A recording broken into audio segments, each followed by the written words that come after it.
C'était un après-midi d'été très chaud en Autriche lorsque la mère de Tamia l'a accidentellement enfermée dans la voiture sur le parking d'un supermarché. Elles étaient allées au supermarché pour remplir le réfrigérateur.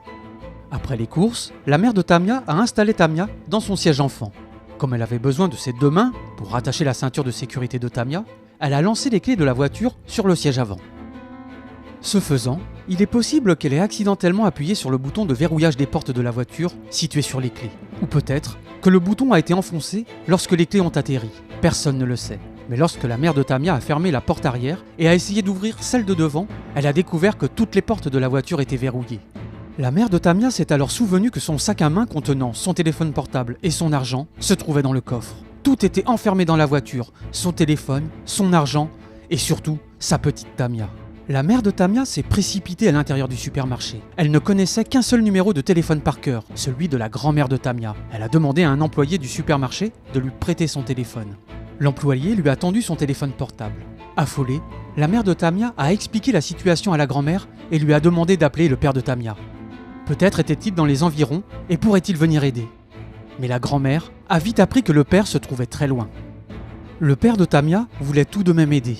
Alors il a appelé un service d'assistance routier, mais on lui a répondu qu'il faudrait plus d'1 heure avant que quelqu'un n'arrive.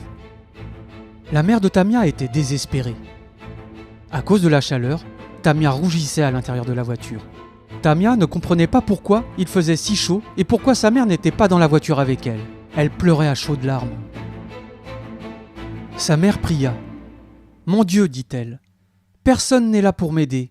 Toi seul peux m'aider. J'ai vraiment besoin de ton aide maintenant. » En ouvrant les yeux, elle vit une voiture jaune s'engager sur le parking. Les véhicules d'assistance routière sont souvent jaunes. Certaines appellent même leurs conducteurs les anges jaunes, à cause de la couleur de la voiture. Elle était très surprise. Serait-ce un ange jaune ? Elle regarda de plus près. C'en était bien un. La mère de Tamia courut vers la voiture jaune en criant « J'ai besoin d'aide tout de suite. Ma petite fille est enfermée dans la voiture. » Un homme sortit en bondissant de la voiture jaune. Il prit du matériel dans son coffre et se précipita vers la voiture. En quelques instants, il avait déverrouillé la voiture et libéré Tamia. Tamia était tellement heureuse d'être à nouveau avec sa mère. L'homme pensait que la seule raison pour laquelle il s'était arrêté au supermarché était de manger un sandwich. Mais la mère de Tamia savait mieux que quiconque. Elle savait que Dieu l'avait envoyé là pour sauver Tamia. « Tu es vraiment un ange jaune aujourd'hui, » dit la mère de Tamia.